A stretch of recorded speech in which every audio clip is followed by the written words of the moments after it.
सर्वप्रथम की बात कार्यक्रम में आप सभी राष्ट्रवासियों का हार्दिक स्वागत है। प्रधानमंत्री नरेंद्र मोदी ने बिहार के काराकाट में एक जनसभा के दौरान राजद प्रमुख लालू प्रसाद यादव पर निशाना साधा। केंद्रीय गृह मंत्री अमित शाह सेना के ऑपरेशन सिंदूर के दौरान हाल ही में पाकिस्तानी गोलीबारी से प्रभावित परिवारों से मिलने के लिए पुंछ पहुंचे। रक्षा मंत्री राजनाथ सिंह भारतीय नौसेना के जहाज INS विक्रांत पर सवार हुए। इस दौरान अपने संबोधन में उन्होंने कहा कि आज मुझे INS विक्रांत पर अपने 9 सैनिकों के बीच आकर खुशी का अनुभव हुआ। भाजपा सांसद निशिकांत दुबे ने कांग्रेस के नेतृत्व वाली यूपीए सरकार पर भारत की राष्ट्रीय सुरक्षा को कमजोर करने का आरोप लगाया। मीडिया को संबोधित करते हुए पूर्व विदेश मंत्री और कांग्रेस नेता खुर्शीद ने इंडोनेशियाई थिंक टैंक और शिक्षाविदों को संबोधित करते हुए कहा कि कश्मीर में लंबे समय से एक बड़ी समस्या थी।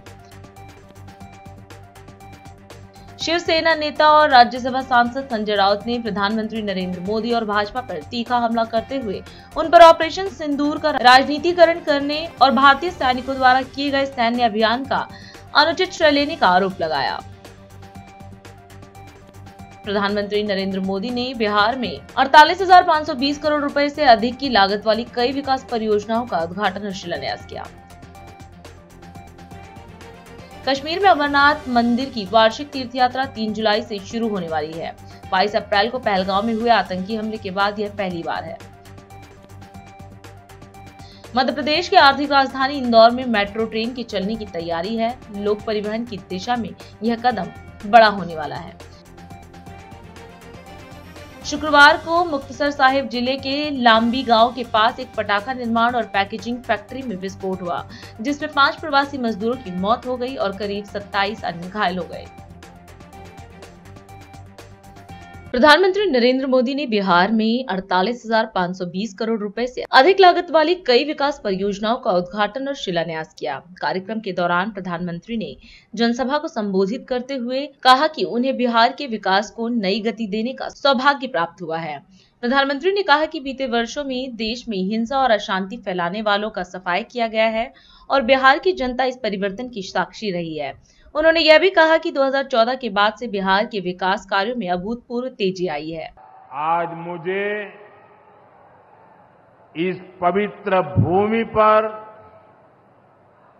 बिहार के विकास को नई गति देने का सौभाग्य मिला है। यहां करीब 50,000 करोड़ रुपए से ज्यादा की परियोजनाओं का लोकार्पण और शिलान्यास हुआ है। आप सब बड़ी संख्या में हमें आशीर्वाद देने आए हैं। आपका ये स्नेह, बिहार का ये प्यार, मैं इसे हमेशा सर आंखों पर रखता हूं। साथियों, सासाराम की इस धरती के तो नाम में भी राम है। सासाराम, सासाराम के लोग जानते हैं भगवान राम और उनके कुल की रीति क्या थी। प्राण जाए पर वचन न जाई, यानी जो वचन एक बार दे दिया वो पूरा होकर के ही रहता है। प्रभु श्री राम की ये रीति अब नए भारत की नीति बन गई है। बीते वर्षों में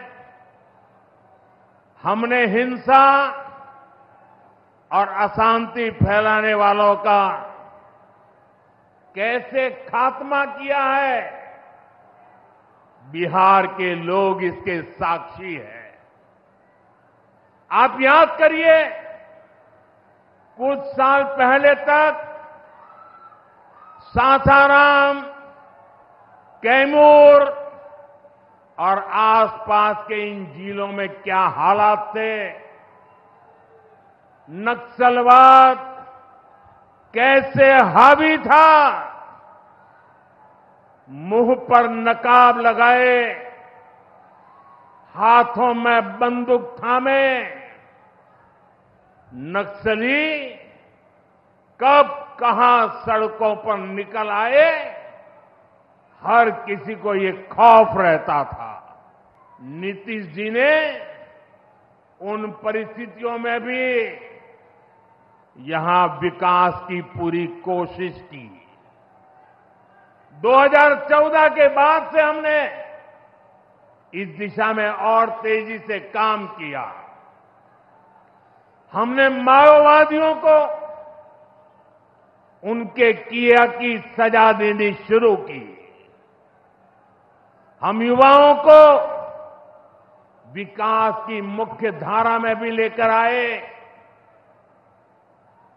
11 सालों की दृढ़ प्रतिज्ञा का फल आज देश को मिलना शुरू हुआ है। 2014 से पहले देश में 125 से ज्यादा जिले नक्सल प्रभावित थे। अब सिर्फ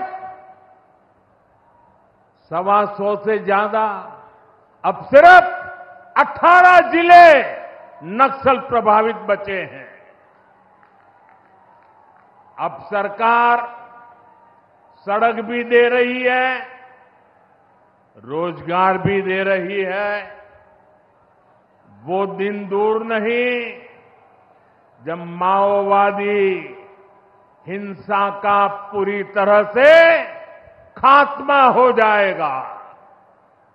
शांति, सुरक्षा, शिक्षा और विकास गांव-गांव तक बिना रुकावट के पहुंचेंगे।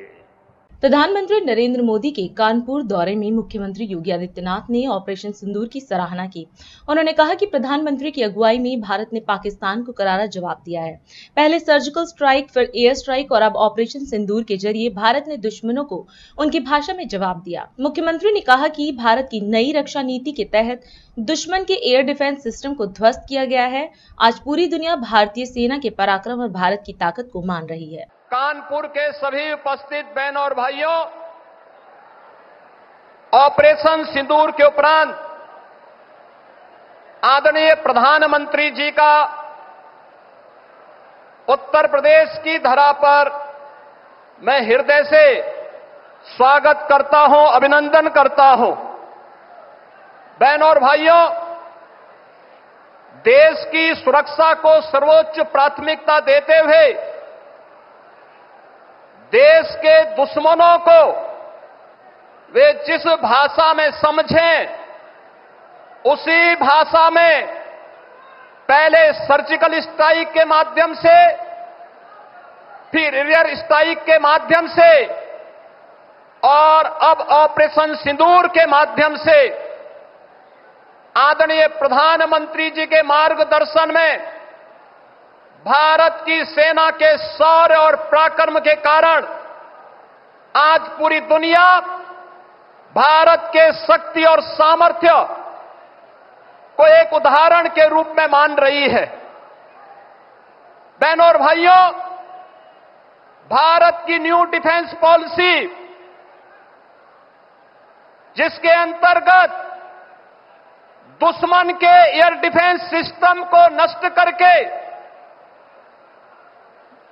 भारत के सेना ने जिस शौर्य और पराक्रम का परिचय दी करके भारत की सुरक्षा को पुख्ता इंतजाम करने का उदाहरण प्रस्तुत किया, यह प्रधानमंत्री जी के द्वारा 10 वर्ष पूर्व प्रारंभ किए गए मेड इन इंडिया की उस ताकत का भी एहसास दुनिया को कराता है जो इस बार ऑपरेशन सिंदूर के माध्यम से दुनिया ने देखा है, यह आत्मनिर्भर भारत की सफलता का भी एक बेहतरीन उदाहरण है। आदरणीय प्रधानमंत्री जी का एक कथन कि ऑपरेशन सिंदूर न्याय का एक अटूट संकल्प है, यह हर भारतीय के दिल की भावना और देश के दृढ़ निश्चय को भी दर्शाता है। आदरणीय प्रधानमंत्री जी, आपके यशस्वी मार्गदर्शन और नेतृत्व पर हर भारतवासी गौरव की अनुभूति करता है।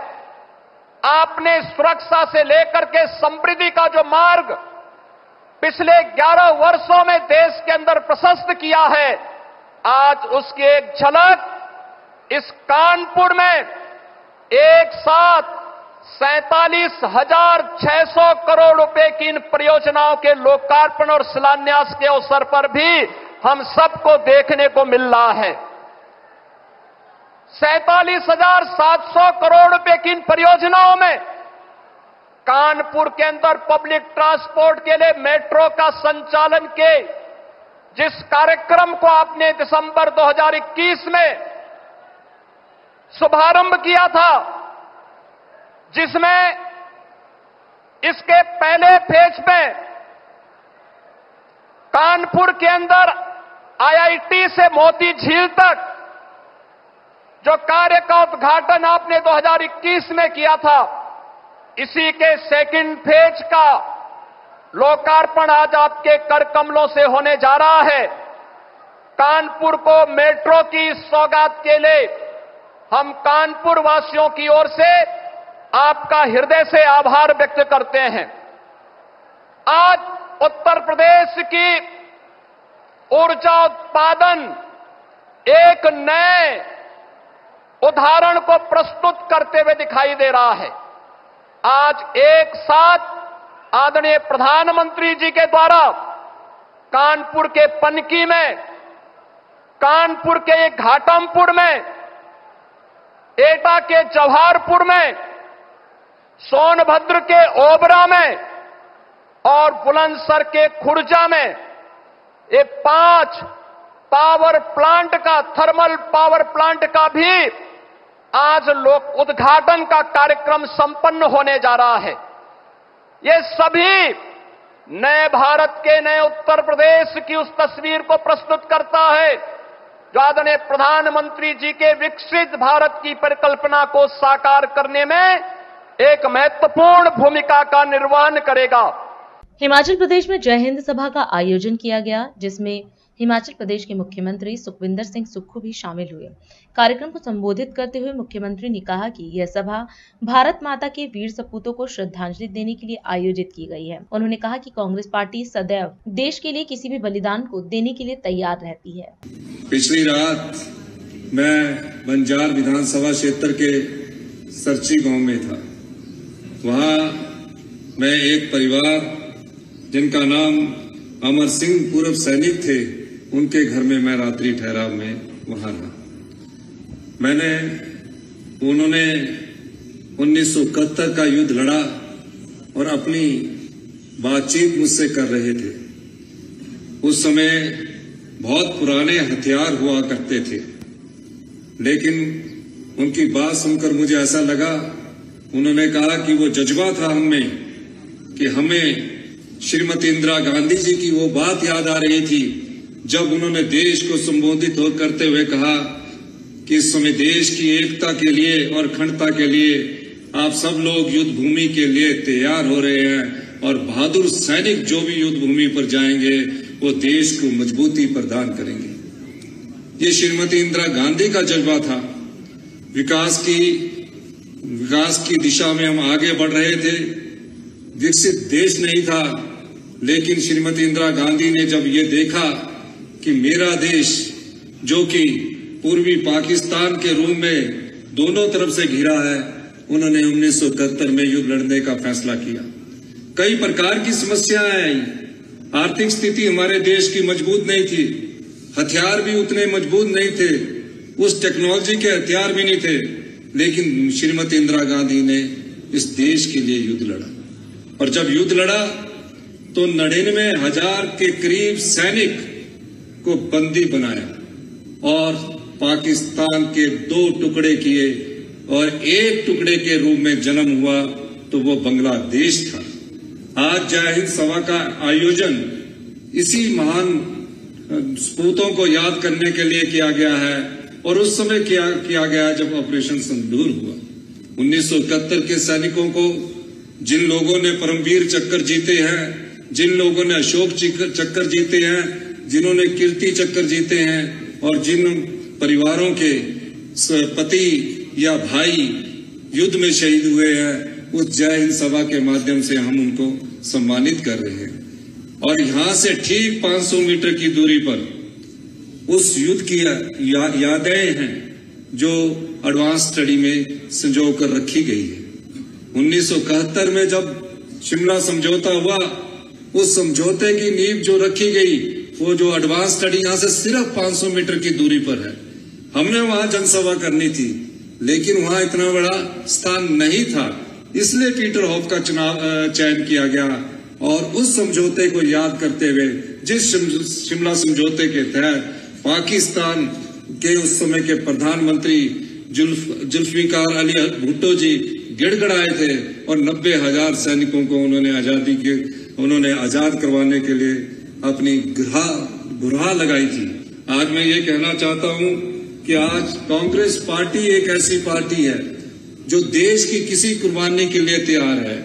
हमारे ओपोजिशन के लीडर राहुल गांधी जी ने कहा, जब पहलगाम में 26 लोगों की नृशंस हत्या हो गई, सबसे पहले किसी व्यक्ति का बयान आया और उन्होंने प्रधानमंत्री मोदी जी से कहा कि आप इन पहलगाम में जो निशंस पर्यटकों की हत्या हुई है और जिस आतंकवादी देश ने उनका साथ दिया है, उसके खिलाफ आप कोई भी ताकत का इस्तेमाल करेंगे, हम आपके साथ खड़े हैं।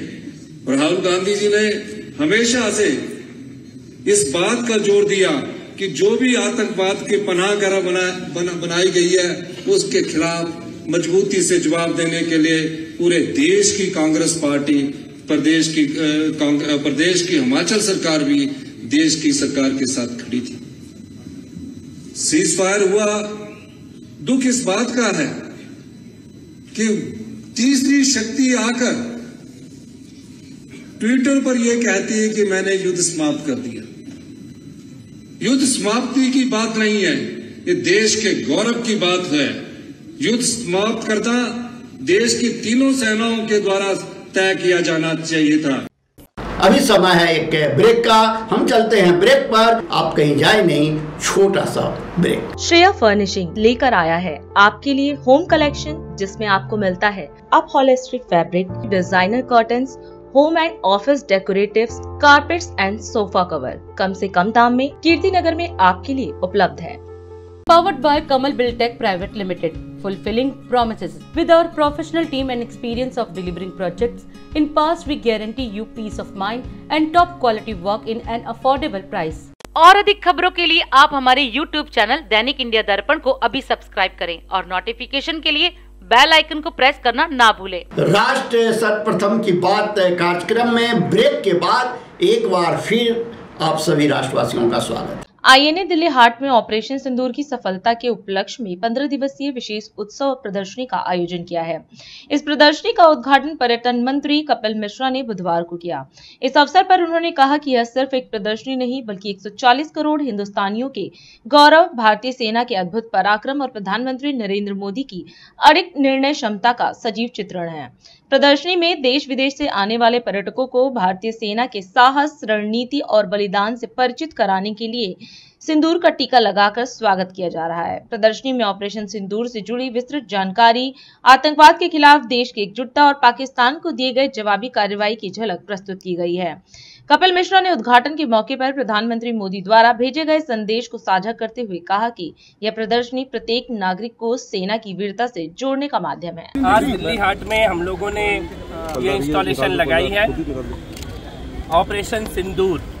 भारतीय सेना के पराक्रम को नमन करने के लिए, अभिनंदन करने के लिए दिल्ली की सरकार के द्वारा, दिल्ली के पर्यटन मंत्रालय के द्वारा एक ये छोटा सा विनम्र प्रयास है। दिल्ली की माननीय मुख्यमंत्री महोदया भी यही चाहती थी और हम लोगों ने निर्णय लिया है कि दिल्ली में जगह जगह इस प्रकार के इंस्टॉलेशन हम लोग लगाएंगे ऑपरेशन सिंदूर के।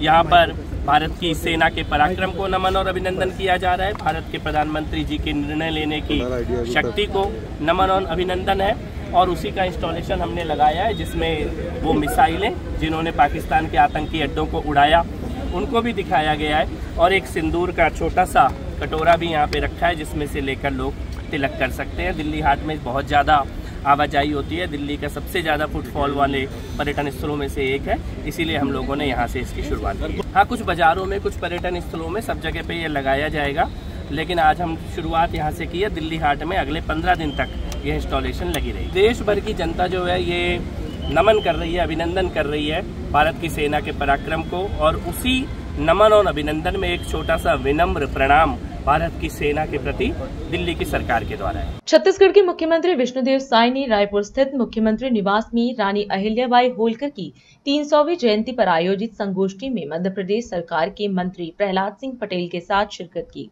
इस अवसर पर रानी अहिल्याबाई के सुशासन, न्यायप्रियता और सांस्कृतिक पुनर्जागरण पर चर्चा हुई। वहीं काशी विश्वनाथ और सोमनाथ मंदिरों के पुनर्निर्माण में उनके योगदान को भी याद किया गया।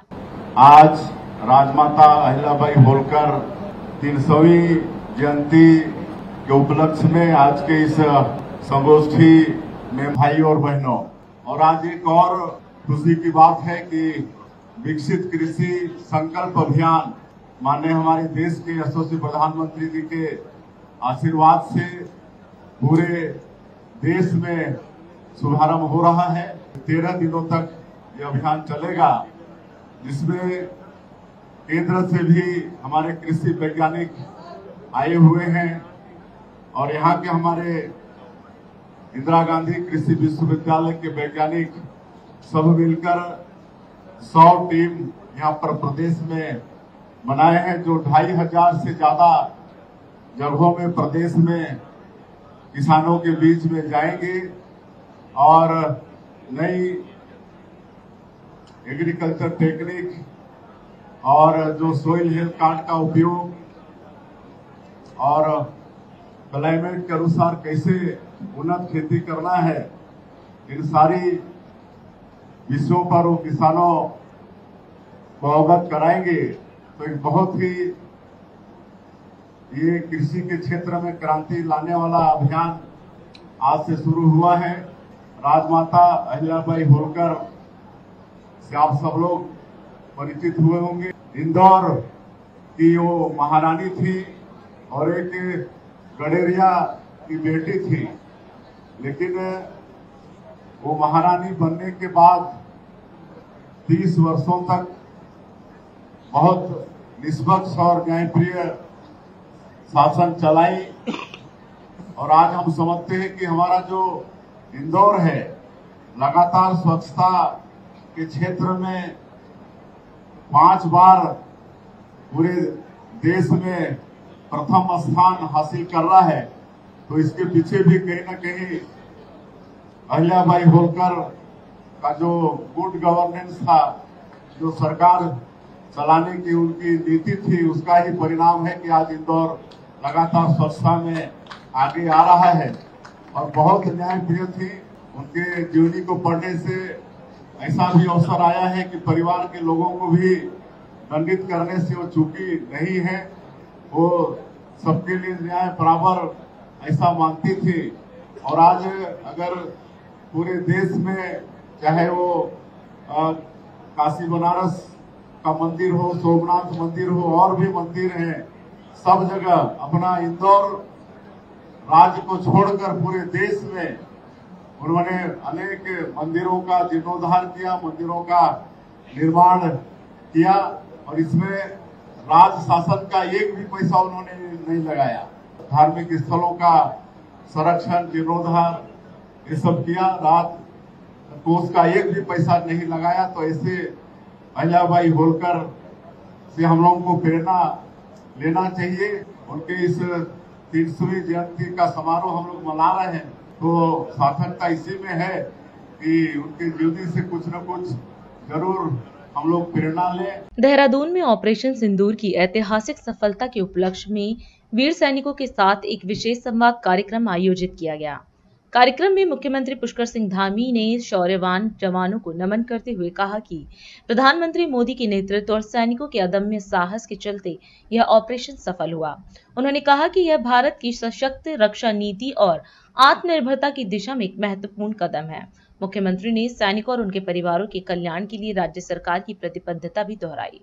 ऑपरेशन सिंदूर की सफलता के उपलक्ष्य में संवाद वीर सैनिकों के साथ इस कार्यक्रम के अवसर पर मैं सबसे पहले तो इस कार्यक्रम में उपस्थित आप सभी वीर योद्धाओं का हृदय से स्वागत करता हूं, आप सबका अभिनंदन करता हूं। मैं आपके इस अवसर पर ऑपरेशन सिंदूर की अभूतपूर्व सफलता के लिए भारतीय सेना के वीर जवानों को समस्त प्रदेशवासियों की तरफ से, देवभूमि उत्तराखंड वासियों की ओर से हृदय से उनका अभिनंदन करता हूं, उनका धन्यवाद करता हूं। साथ ही हमारे देश के यशस्वी प्रधानमंत्री जिनके बारे में यहाँ पर सभी वक्ताओं ने बहुत विस्तार से बातें बोली हैं और सच में हमारे प्रधानमंत्री जी का जो दूरदर्शी नेतृत्व है, जो एक उनका अडिग रहने वाला व्यक्तित्व है कि देश प्रथम सबसे पहले अगर किसी का हित है तो देश का हित देखना है, उसी के लिए सब काम करना है, सारा जीवन समर्पित करना है। ऐसे हमारे प्रधानमंत्री जी को भी मैं धन्यवाद देता हूं कि जिन्होंने इस पूरे पहलगाम हमले के बाद जो नामकरण किया इस ऑपरेशन का सिंदूर, और ये प्रधानमंत्री जी का दिया हुआ नाम है, तो उसके लिए मैं प्रधानमंत्री जी को भी आप सबकी तरफ से, अपनी तरफ से धन्यवाद देता हूं। उनकी स्पष्ट नीति के कारण हम आतंकवाद के विरुद्ध इस निर्णायक कार्रवाई को हम सफलतापूर्वक अंजाम दे पाए। ऑपरेशन सिंदूर की ऐतिहासिक सफलता के उपरांत मेरे मन में भी ये इच्छा थी कि हमारे वीर जवानों के सम्मान में एक विशेष कार्यक्रम का आयोजन किया जाए, जिससे आप सभी से प्रत्यक्ष रूप से भेंट हो सके और जो हमारी पराक्रमी सेना है उसके अद्वितीय साहस, शौर्य के प्रति अपनी कृतज्ञता व्यक्त करने का एक शुभ अवसर प्राप्त हो सके। और इस अवसर पर मैं आप सभी को अपनी ओर से सैल्यूट करता हूं। मैं आप सभी को सैल्यूट करता हूं कि आप सबके साहस से, समर्पण और त्याग के कारण आज कोई दुश्मन भारत की ओर आंख उठाने की हिम्मत नहीं कर सकता है। हम भारतवासी अपने घरों में चैन की नींद सो पाते हैं, क्योंकि सभी को विश्वास होता है कि आप लोग हमारी सीमाओं की रक्षा के लिए सदैव तत्पर रहते हैं। चाहे -डिग्री का तापमान हो, धूप हो, बरसात हो, कैसा भी मौसम हो, उसकी परवाह न करते हुए हर क्षण और हर पल आप देश को समर्पित करते हैं।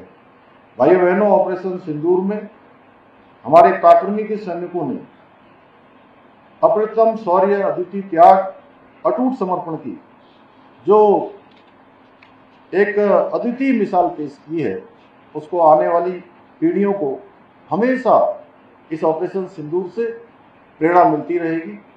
22 अप्रैल को जो पहलगाम में हमला हुआ कायरतापूर्ण, जिस प्रकार से एकदम से ऐसा लगा कि देश के अंदर कुछ ठहर सा गया, वो बहुत कायराना हमला था और पूरे देश को झकझोर करके रख दिया था।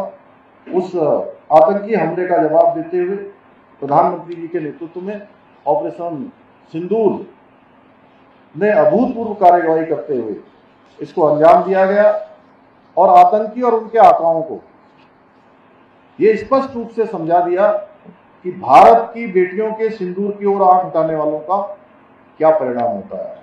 और अधिक खबरों के लिए आप हमारे YouTube चैनल दैनिक इंडिया दर्पण को अभी सब्सक्राइब करें और नोटिफिकेशन के लिए बेल आइकन को प्रेस करना ना भूलें।